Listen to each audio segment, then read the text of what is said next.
It is an honor to be here. I am really amazed and happy and hopeful. I am so proud to be amongst you. You are, to be honest, very intimidating. You not only look fabulous and complete rock stars. I have spent the day this morning listening to the speakers, and more importantly, listening to your questions. With you, the future is indeed brighter and more hopeful. With you, I feel so much gratitude. And I feel like our world has a real chance. With you as leader, the work may seem impossible and dark and long, but you will lead us, we will lead each other to get where we want to be. I have been amazed to listen to all the different speakers talk about their work of trying to achieve peace and trying to create a world that is better and safer for all. I didn't grow up in this world. I didn't believe there was a possibility I could be here today. Had you met me 40 years ago when I was living on the street, eating out of garbage cans, sleeping wherever I could find a safe space to hide, would you had found me then and you said to me, someday I get to be alive and well and not want to hurt others and hate people, I would not have believed you. And yet here I am. And I am here not because I got myself here. I am here because people, exactly like you and your loved ones and your leaders and people in your community, extended a long helping hand to me and my family so that we not only survive the war, but we thrive in peace. I am here because so many people did the work of creating peace so that I could be here. Just gonna grab water. I flew 35 hours to get here, so I'm very dehydrated. I am here also, grateful and dehydrated, and a little bit jet lag. Before I go on, I want to thank Mr. Kim, the Secretary General, for his leadership in this peace work to create this conference. I am so grateful that his work brought us here together. I want to thank Ms. Kim for getting us together and getting all our papers worked together, because I was slow in getting mine to her.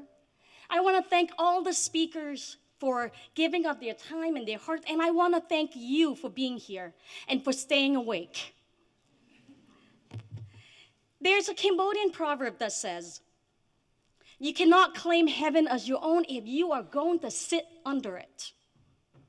For me, this says it all. Peace is not something you sit and expect it to be delivered. Peace is an act. Peace is many actions.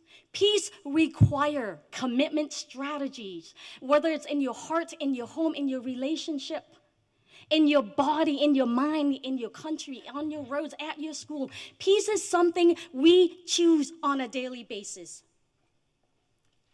And I'm so glad many people chose this because I didn't know it. In order to do this work also, we have to cultivate inner peace as well. This work is not easy. This work, whether you go into it as an activist, whether you go into it as a politician, whether you go into it as a baker, a singer, a mother, a sister, a musician, an actor, a writer, however you choose to work toward peace, it will break your heart. There will be times when you will feel broken. And when you feel that, just know that you are not alone. That peace is something we choose. And it requires our commitment. And that we have to cultivate our resiliency. We have to cultivate our inner peace so that we can sit in that anchor when the world around us seems to be pulling us apart. When we sit in our beliefs that this is the right thing to do. When we do the work of peace in whatever our abilities and our talents, and when we spread it. You just can't work and do the work and do it with anger and harm and hurt, because you will infect others with this. You have to cultivate peace in order to create peace, in order to spread the peace that we want in the world we live in. Because until we can get to Mars or anywhere else, this is it. This is what's important. I didn't always believe this as a child. I came into the world in the midst of war. I came into a country, a small country, Southeast Asia, Cambodia. When I came into the world, into Cambodia, there were only 7 million people living in my beautiful Cambodia, a country that has not yet become known for the killing fields, the genocide, the Khmer Rouge. A country to me that was beautiful and so green, I'd yet to find the crayon in that box of 174 crayon sticks to color in the scenery. A country that's 2,000 years rich in vibrancy and arts and cultures and temples and temples and temples. If you have been to Cambodia, you know that we are a land of ancient prasat ruined temples. Over 400 temples have already been discovered, and each of them are chiseled with stories of past lives from 1,000, 1,200 years ago. We are a land of 95% Buddhists, Theravada Buddhists, with the people who live off the land. We are a people who also dream similar dreams as other people in the world, of having peace and raising our families in peace.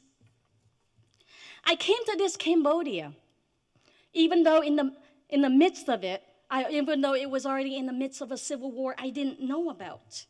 A war that was fought with countries and proxy wars by the US, China, Russia, fighting in theaters in Southeast Asia. A war that dropped 2.7 or 8 million tons of bombs onto the little country of Cambodia. Bombs that would end up killing 500,000 Cambodians, even before the country fell to the Khmer Rouge. I didn't know any of this. I was a child. I didn't know about politics. I didn't know about communism. I didn't know about proxy wars. I didn't know about the meadow-killing birds that would zoom into our sky and terrorize our people.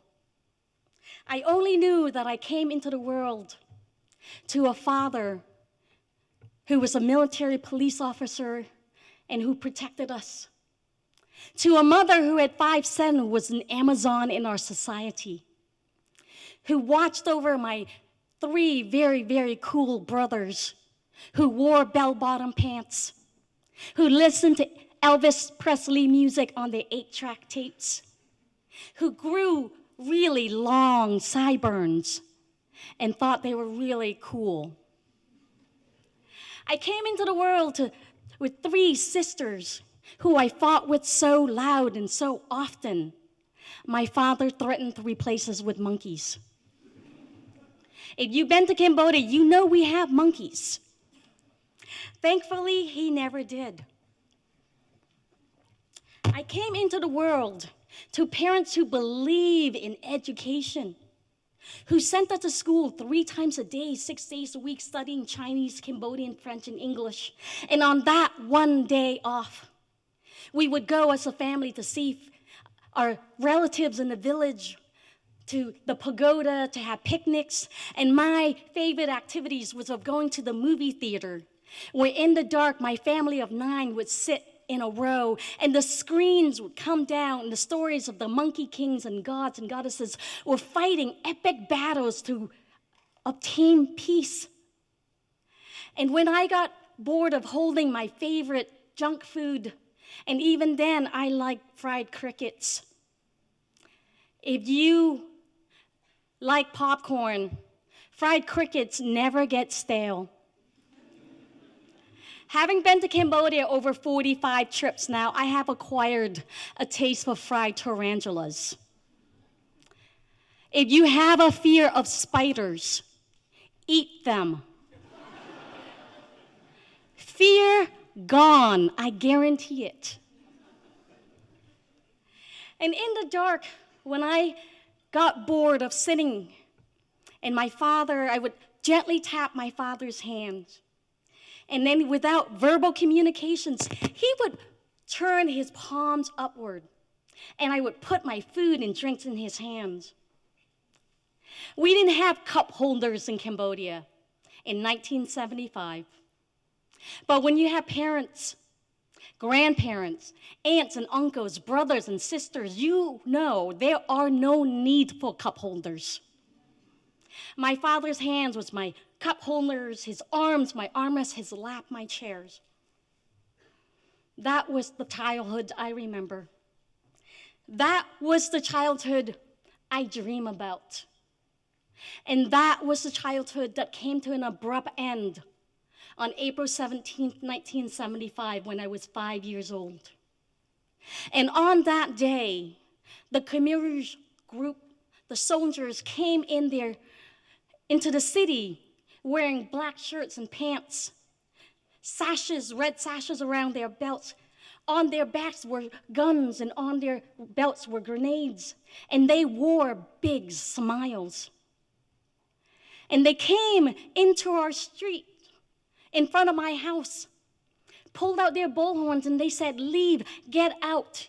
The Americans are coming. And if you don't leave, you would all die.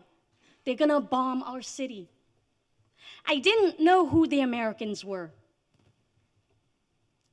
But my family and I packed up and left. I asked students at universities and schools I visited, what would you pack if that had been your home? Where would you go? And what if it happened on a day like this, and you are here, and your family and parents are in another country, in another town, in another part of the city, and you didn't make any plans to reunite with them? How would you find them? We have heard stories over and over again all day today of people who were separated because of war. And decades later, they're still working to find their way to each other, not just geographically, but emotionally, psychically, spiritually. Those are just as important a journey to take when you've been traumatized, as my families and I were, but I didn't know that at the time. And so we left. And on that day, Cambodia became a prison, and the whole of the country, the 7 million people who lived in the country, became prisoners. All our rights were taken from us one by one by one, and we couldn't speak up. That day, my city of Phnom Penh, population 2 million people, was evacuated in 72 hours. And for the next 3 years, 8 months, and 20 days, we would live a life that was stranger than fiction. We would live a life and would move from one village to another, always trying to stay one step ahead of the soldiers who were hunting us. Because my mother being Chinese, my father being Cambodian, and because not only were we multicultural, we were also educated. All these things that made us different, that made us enemies of the state, made us something to be feared. And so we tried to escape. We would go to live in camps that were more akin to labor camps, villages that were more akin to labor camps, where every day consisted of only Mondays, and every Monday a work day. And it didn't matter if you were 6 or 60. You got up, you go to the fields, you dug trenches, you grew food, of which trucks would come in with soldiers on them, picked your fruits, took your rice, went away to take back and return with arms to fight a war you didn't want, you didn't know, you didn't vote for, and you could not speak up. You could not protest. You could not scream. One by one, they took away our rights. I remember very clearly when we got to the first village, and the soldiers told us to gather in a circle. And they took our bags off of our shoulders, and they dumped our clothes into a big pile in the middle of the square. And there was my red dress, and there was my brother's corduroy pants, and there was my sister's jean jacket. All items that were somehow dangerous to this regime. And the soldiers lit a match and burned our belongings. And what I remember of that moment was not that my favorite red dress was burned, or that New Year's happened less than a few weeks ago. What I remember most of that moment was that my father stood on one side of me and my mother was behind me. And they couldn't say a thing. And I knew I couldn't cry and I couldn't speak. And I knew they couldn't protect me. Because for me to speak up not only would put me, my own life at risk, but I would risk the lives of my loved ones. And so at 6 years old, I learned to be dumb. I learned to lose my voice. I learned to be invisible. I learned to hide myself. I learned not to be human, just so I could have the privilege of taking that next breath. For in this Khmer Rouge, genocide, communist society, power was taken from the elites and the builders and given to the revolutionaries and the peasants of the society, people who supported their revolution, and anybody and everybody who could protest, who could dare to think differently, were viewed as enemies. And their solution for such enemies was to purge and to rid them from the world. Their slogan was, "To keep you was no loss, to destroy you was no gain." And so they sent soldiers out into the countryside with their guns and their grenades. And in the first wave, they collected the doctors and the lawyers and the architects and the singers and the civil servants.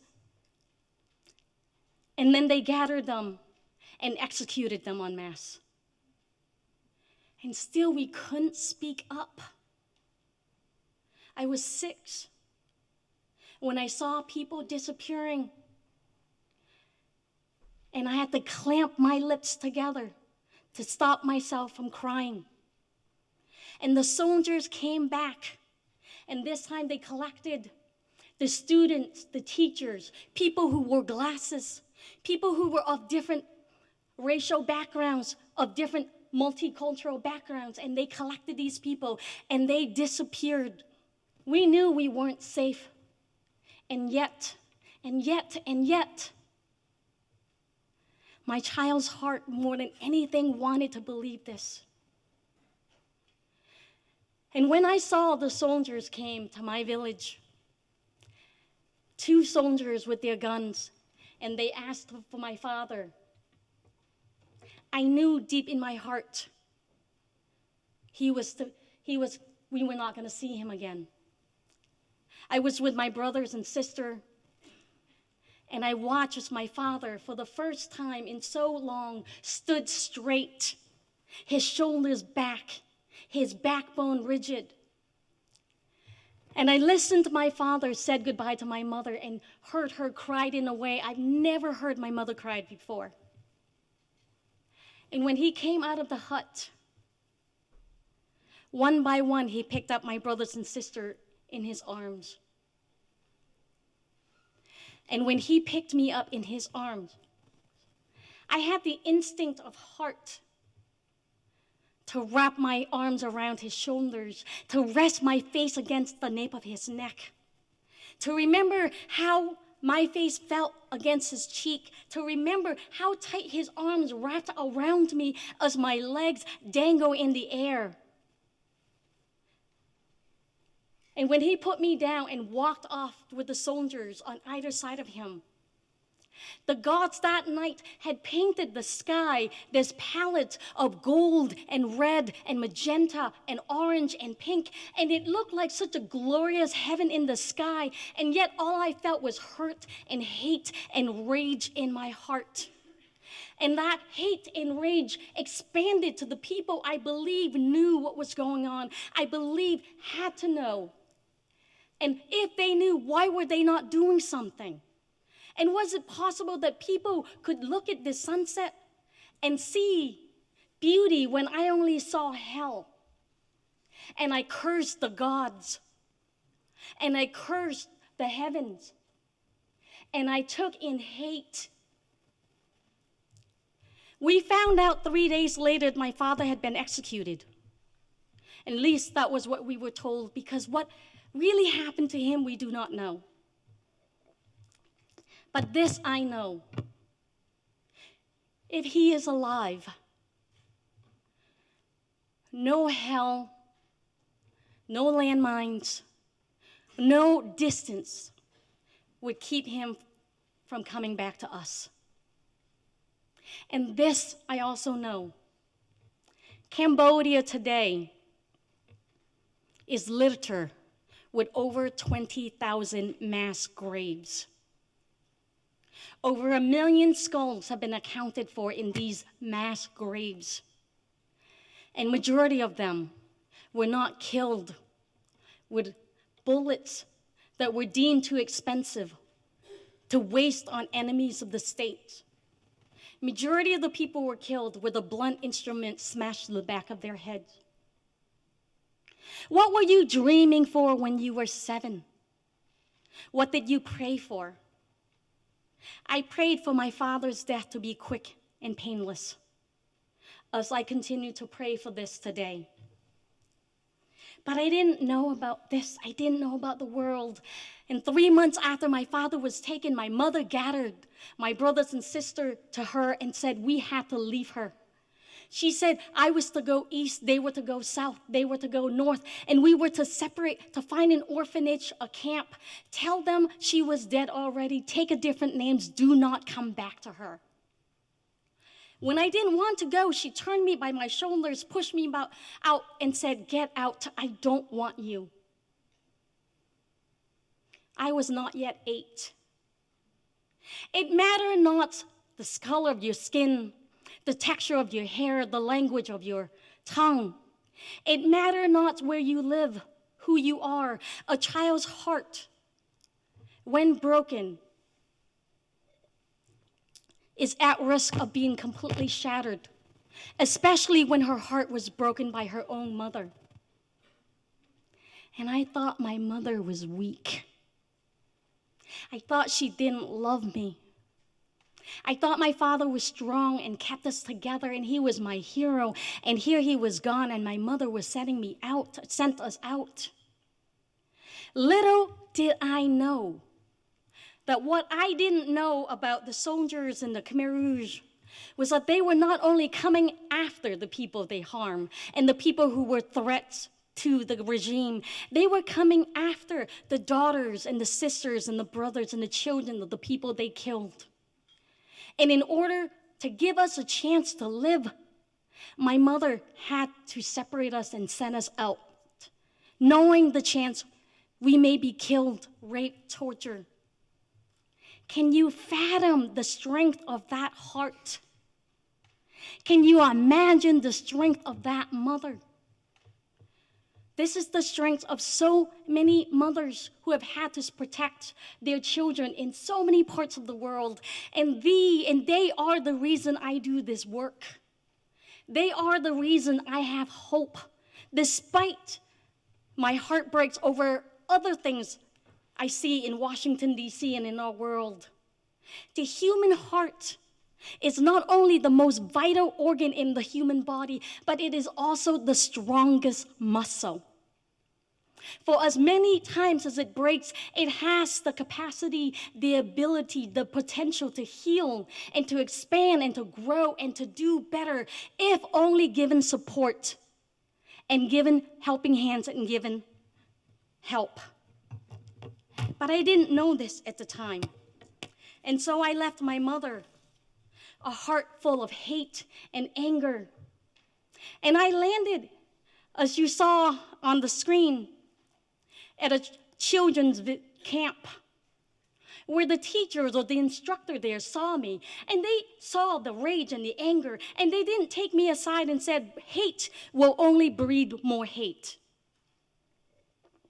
They didn't pull me away and try to teach me to be a critical thinker. They didn't try to teach me to contemplate and ponder what we could do to create peace. They took me away and put me in the field and gave me guns a third my body's weight, half my body's height. And they taught me to shoot, and they taught me to kill, and they taught me to hate.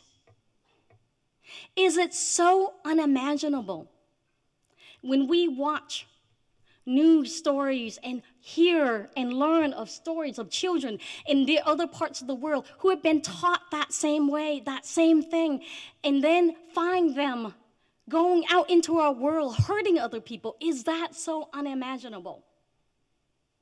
It is not to me. My war ended when I was 9 years old, when the Vietnamese came in and ended the genocide in Cambodia on January 7th. I was 9 years old. I am fortunate and blessed because had it not, I can pretty much guarantee I would have been a very effective soldier. I would have been a very effective person who would harm another. I was that type of person. My sister came into the world full of compassion and love. I grew up with 3 sisters. They come into the world with smile. My father said, I came into the world with too much yang. They believe in the yin and the yang, the balance of water and of dark and light. My mother took me to a pagoda to be blessed by monks because I came into the world with too much fire. Doing the work of peace is not something natural to me. Being angry, being enraged is actually more comfortable for me. But we must not choose this. It is difficult, it is hard, it is something we must commit to. But I didn't know this at the time, and so I left Cambodia when the Khmer Rouge ended. After 3 years, 8 months, and 20 days, it ended too late. To the 2 million people who died from starvation, disease, hard labor, and execution, out of a population of 7 million people. Imagine that. How would you rebuild? How would we rebuild a nation if over a third of the population were to disappear in a span of 4 years? And amongst those taken were the doctors, the lawyers, the educators. Every single one of you in this room would have been on that target and on that death list. And your brothers and sisters, even if they were 6 or 4, like my sister was. My sister was taken when the soldiers came for my mother. What kind of an enemy of the state does a 4-year-old girl make? How much danger could she have been to that society? And for decades, I lived with the horrors of how she was taken with my mother. Whose life did they take first? Was it my mother and then my sister crying out to her, running to her, perhaps in one of the 20,000 mass graves? Or was it my sister? And my mother had to witness that. And what did she do? I do not know what happened to my mother or my sister. But this I know. The war ended too late for 2 million people. 5 million survived. Among the victims killed were both my parents, 2 sisters, and 20 relatives. But I consider myself lucky. And we survived, and eventually my oldest brother and I went and left Cambodia, made our ways to the refugee camp in Thailand, where after 6 months, we were told we had been selected to go to this new place called America. We knew nothing about America. The refugee workers, these kind, generous people, would try to teach us what America was like by showing us movies on big screen. And if you travel at all, you know that movies that makes its way to, well, you're here, that makes its way to Asia, tend to be movies with big budgets, that with plot lines that took the storyline that happened in big cities with tall buildings and people with different diverse colored skin and hair. And we were told we were going to this place called Vermont. For those of you who haven't been to Vermont, it is statistically still today the whitest state in America. And so we arrived. We didn't know, we thought, wow, this is America. And we got there, the people were nice, the people were kind. It was 1980. I was 10. I didn't speak English. And unfortunately for me, it was the era of the Valley Girls. For those of you who don't know the Valley Girls, it's a big American thing back in the 80s. All the ladies, all the girls, not only spoke English, and you start all your sentences with duh, and you end them all with gag me with a spoon. Now, my mother was Chinese, my father Cambodian, so I grew up speaking Chiu Jiao, Ti Chinese and Cambodian, and then I picked up English and studied French, and I thought I could be creative with my words. And so I would go to school and go, gag me with a fork. Gag me with a chopstick. Because if you can tell me why gag me with a spoon makes any more sense than gag me with a chopstick, I will put you in my next book, a Buddhist mythology zombie vampire fiction. I could even create a character name after you where you get to kill zombies. When we came to America, we didn't know anything about America. And we carried our stories like they were curses to be hidden and forgot. And I thought that if people knew about my story, they would see that I was broken, and they would believe that my past determined who I would become. That my past would determine who I was going to be in the future. Broken, unproductive, in pain. And how amazing it was to learn years later that that does not have to be. That our past does not have to predetermine our future. That we can write still the stories we want to live. Even if you are somebody who landed in a strange place, who didn't speak English, and who watched on that 1st of July 4th, which is Americans' Independence Day, and all the other children applauding as the fireworks went out, eating hamburgers and hot dogs, and saying what a wonderful show it was, and I was desperately trying to crawl under the bench. Because how was it possible that they didn't see the bombs exploding over their heads? How was it possible that the soldiers that I could see in front of me were invisible to the Americans? They didn't know, and I didn't know about PTSD. I didn't know about post-traumatic stress. I didn't know that wars do not end just because guns have fallen silent. Wars do not end because you leave it. Wars do not end because president declare it so. Wars do not end because journalists stop writing about it. Wars do not end just because you wish it. Wars continue to take place on your land, in your dreams, in your stomach, in your shoulders. For me, in the kick of a car engine, in the roar of a low-flying plane, in the song of a mother singing to a child in the park, in the laughter of a father playing with his child in the swimming pool. Wars continue to exist in every aspect of my life, and I couldn't understand why people couldn't see that. And so because war didn't end, I chose to end war. I changed my name. I pretended to be somebody else. I changed my story.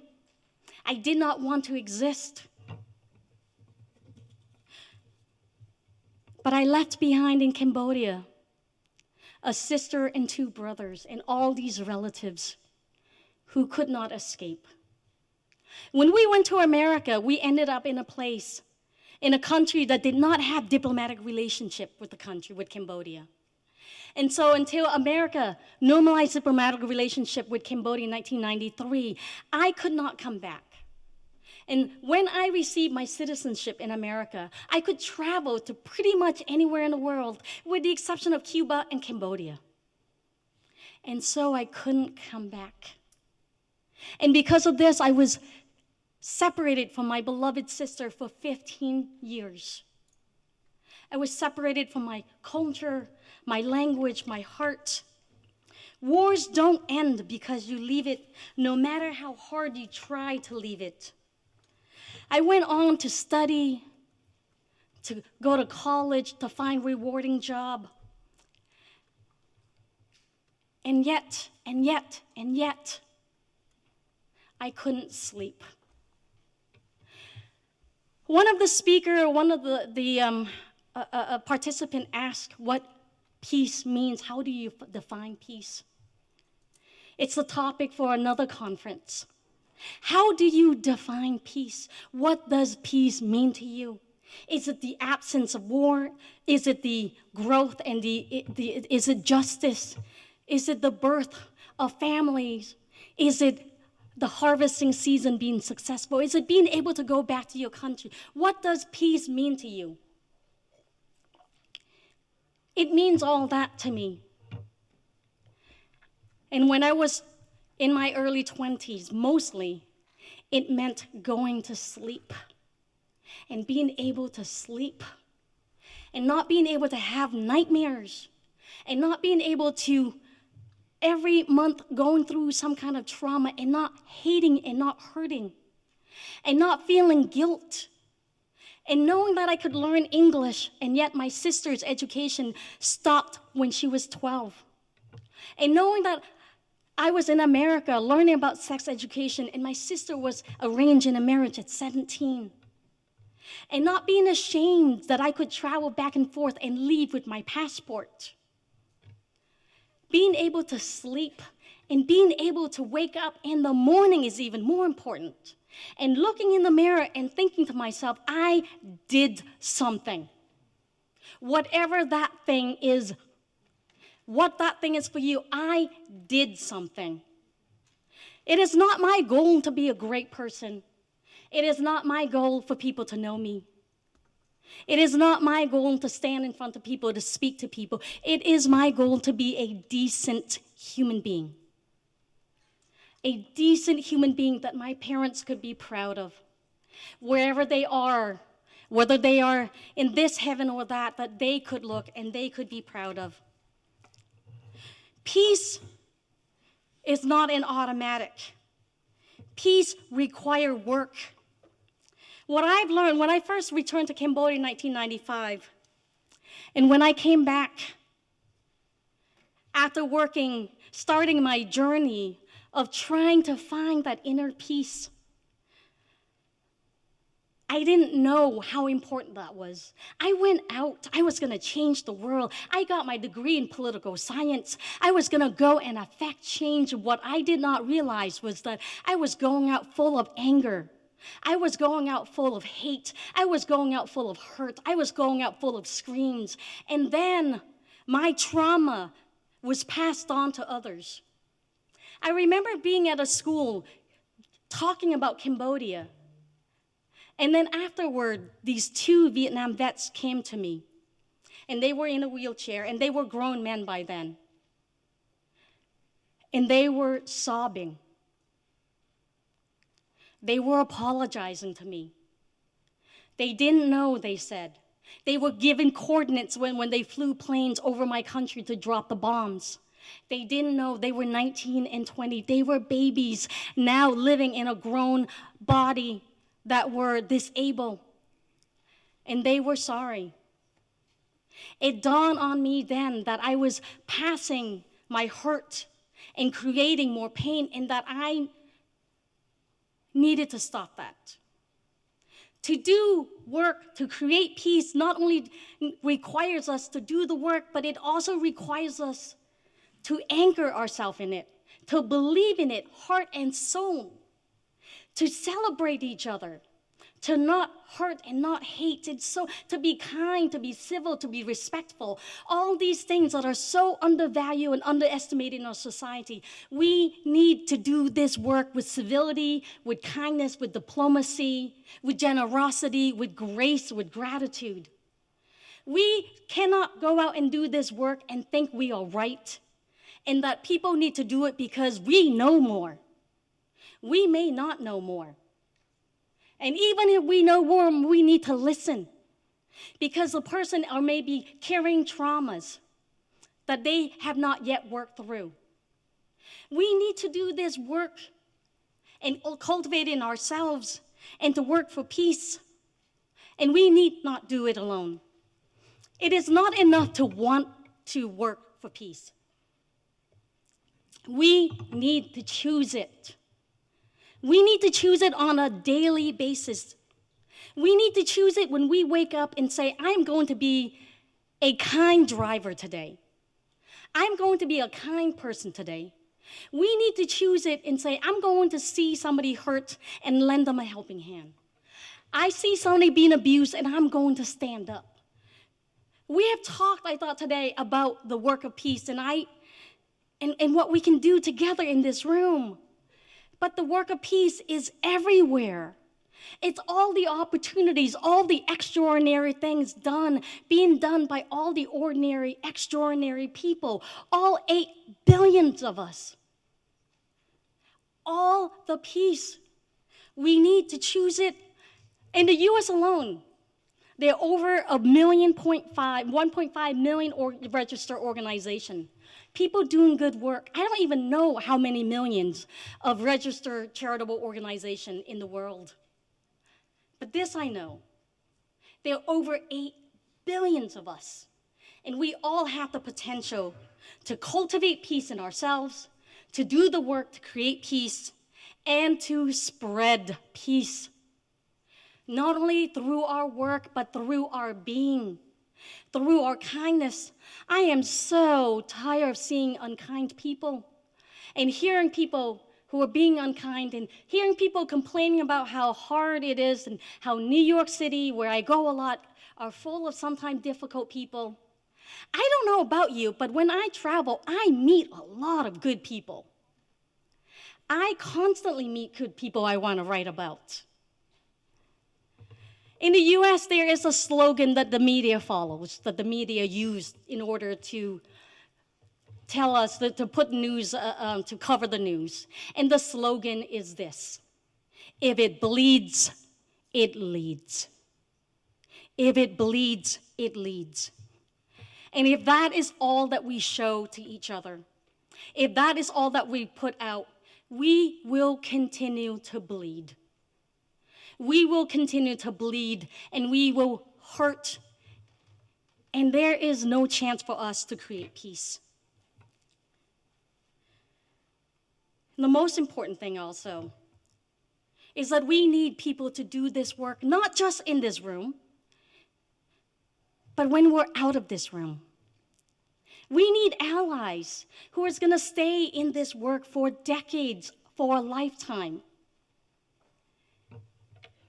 Because only together can we achieve this, and we need to do it in our most authentic voice.